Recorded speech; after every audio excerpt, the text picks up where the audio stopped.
Indiana Jones and the Dial of Destiny is the fifth installment in the iconic movie series, and I'm going to be giving a spoiler-free review of it right now. Now, if there's a name synonymous with the action-adventure genre, it's Indiana Jones. If you have a lost ark that needs raiding, or perhaps a final crusade that needs to be done, you're going to call him. The iconic series is the pinnacle of the action-adventure genre, and Indiana Jones is one of the iconic movie heroes. Of course, a fifth installment was always going to be met with skepticism after the fourth installment, Kingdom of the Crystal Skull. While the movie isn't without its redeeming qualities, overall many a film fan were upset with it compared to the original three films. It is interesting how it's one of those films that did get good reviews when it came out, but over time fans began to become more and more vocal about their displeasures with the film. What's amazing is how it's almost been as much time between this film and Kingdom of the Crystal Skull as there was between The Last Crusade and the Kingdom of the Crystal Skull. 19 years between Last Crusade and Crystal Skull, and 15 years between Crystal Skull and this film.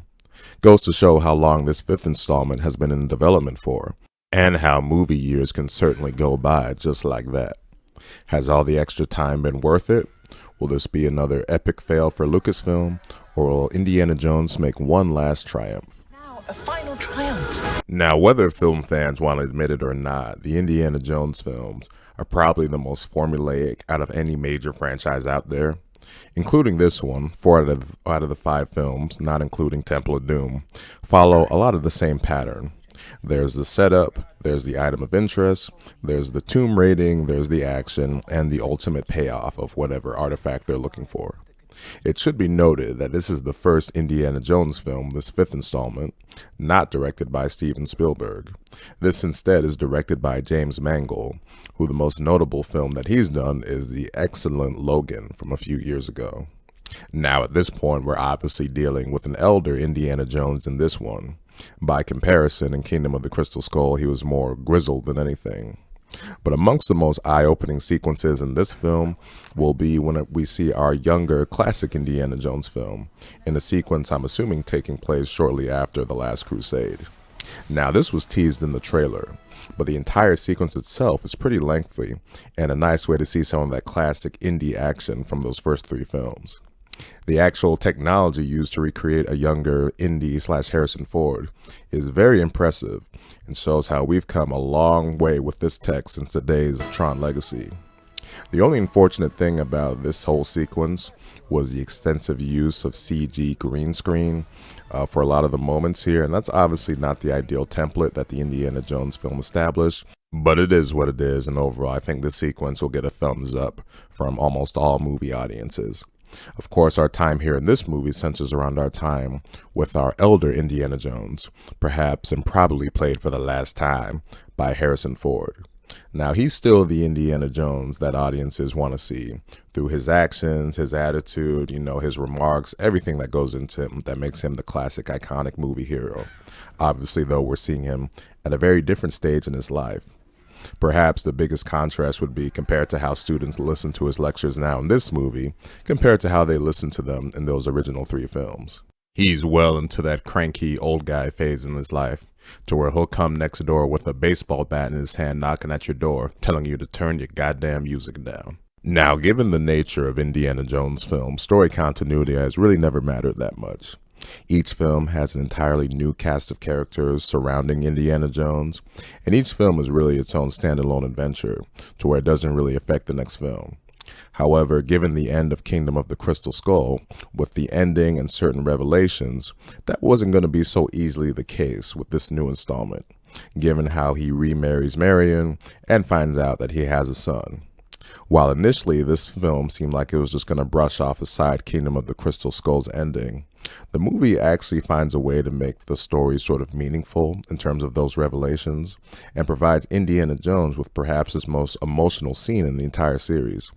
It goes without saying that Harrison Ford was once again great as Indiana Jones, and you can definitely appreciate all the hard work he put in to provide with us probably this last Indiana Jones adventure. Now, getting almost as much time as Indy in this film is his goddaughter, Helena Shaw. The basic description of her character would be an ambitious, artifact-seeking explorer / entrepreneur. Now, this character had the potential to be really annoying, and at times it seemed like things were heading in that direction, unfortunately. But thankfully, and to be honest, surprisingly, the movie avoided the major pitfalls it could have put that character into, especially when it came to the fans. And by the end, her character definitely earns her spot and her role in this film. Of course, what is an Indiana Jones film without its thick, accented antagonist? Indy has pissed off a lot of Nazis in the day. And our bad guy here is played by Mads Mikkelsen, playing Dr. Voller, who is a German historian artifact seeker that Indy once encountered during World War II. He, like basically all the characters in this film, is after the Dial of Destiny. Now, given the kind of bad guy roles that Mads Mikkelsen has done before, it's no surprise that he works here, even though in the grand scheme of things, his character could be substituted with any of the villains from the non-Temple of Doom films. But that's just what these indie films do, I guess. Now, not every character makes a worthwhile addition here. The character that just really sort of gets in the way the most is this sort of like 60s/70s blaxploitation female character, to where she and everyone in her group is working for Dr. Vollmer, doing whatever it is necessary to obtain the Dial of Destiny. But she's just going about it with a sort of heart of gold compared to everyone else that's being sort of ruthless, and she's just constantly challenging others in the group, to where in every scene I had to ask, why is this character here and why are they relying on her? I don't know if it was some kind of identity politics message that Lucasfilm is sort of prone to make, and you do have to wonder why they would have her in this group given the times that this movie is in. But this character did get pretty annoying, because in every damn scene it was just so goddamn repetitive, everything that she was challenging the others in the group. But thankfully this character makes an exit, just as she was starting to wear out her welcome. Thank goodness. Probably the most puzzling addition here was Antonio Banderas. And while he does have a somewhat useful role in the story, his character probably has about sort of like 5 lines of dialogue that made me question, why the fuck did they get Antonio Banderas just for this? Now, the style and flair of the Indiana Jones film is different from any sort of typical blockbuster out there these days. The whole sort of classic adventure action type of vibe. Now, that whole action-adventure genre doesn't really get a whole lot of play these days, with the closest thing in recent times, in recent years anyway, being Uncharted from last year. Admittedly, this isn't really my favorite sort of genre, mainly because of the dialogue that goes into explaining these artifacts and deciphering clues. Whenever these characters start going off about this kind of stuff in these movies, we're sort of looking for clues, figuring things out and all that, it really just sort of puts me to sleep.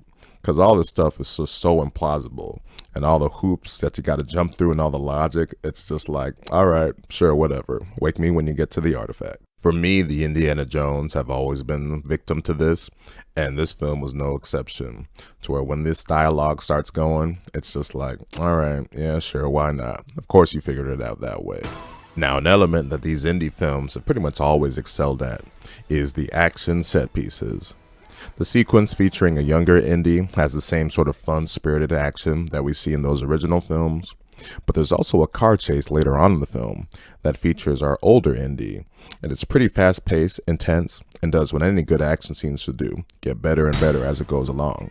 I would put it up there with some of the best action in the entire series, to where by the end I was like, god damn, that was a lot of fun. And the movie sprinkles in some solid action here and there, to where it keeps the pacing good when the dialogue of this artifact hunting starts to get a bit much. Now, Indy himself doesn't get involved in as many fistfights this time around. Back in the day, he could really take a punch.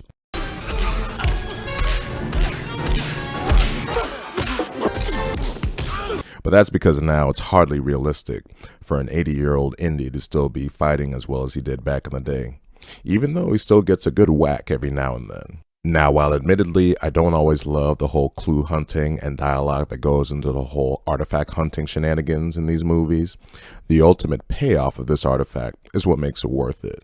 Now, it kind of varies in these films. The Last Crusade's final section, involving the whole Fountain of Youth kind of thing, was pretty damn cool in the entire temple set piece. However, Kingdom of the Crystal Skull had a spectacularly lame as fuck final section. Well, the Dial of Destiny, and I'm talking not about the movie, I'm talking about the actual artifact they're searching for here, is talked about in sort of vague terms in terms of what it can do, and you just hear characters talk about in the film that, well, it'll basically make you a god. Well, its showcase in terms of what it can actually do in this film is holy shit level of spectacular in terms of its sequence. It's a sequence that makes you say, wow, they're really going for it here. Having those moments of wonder is an absolute must and necessity in these films because it justifies all the clue hunting, fighting, traveling, and all the shenanigans these characters do to obtain this treasure. This film's final set piece is pretty awe-inspiring, and while weird when it initially starts, you're realizing yourself, you know what, for an Indiana Jones film, this just kind of works. And it has elements that tie the whole adventure together in a, clever kind of way. Overall, just works for me. Now, the actual ending for the film is something I had been worrying about for months. You know, rumors and leaks about the actual ending of this film were put out back in November, to where if they ended up being true, it was going to be all sorts of cringe, like Last Jedi kind of stuff. I don't know if those initial rumors and leaks were false or if they actually changed the ending, rewrote it, but overall the ending that we get in this film is nice. Initially, it seemed like things were going to go one way with Indiana Jones, to where I would have been like, oh, well, that's pretty ambitious right there. But then it throws something different at you, to where it's like, wow, it actually ties in the story elements the movie brought up earlier very nicely and provides a satisfactory, you can even call beautiful ending for Indiana Jones if this ends up being his final adventure, which it likely is.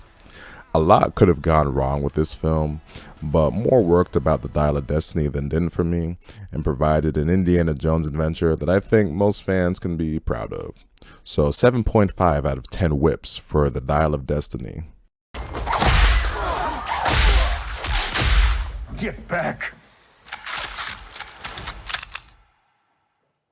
As I try to do, I went into this film without seeing any or reading any of the reviews or anything like that. So maybe I'm completely off base with what I'm saying. Now, after my Thursday night screening that I went to, I did hear some members of the audience sort of below me proclaiming that this film was worse than Kingdom of the Crystal Skull. I definitely can't get with that opinion. I think this is probably significantly better than that film, but to each their own. I was live at D23 last year when they were really sort of showcasing this film for the first time.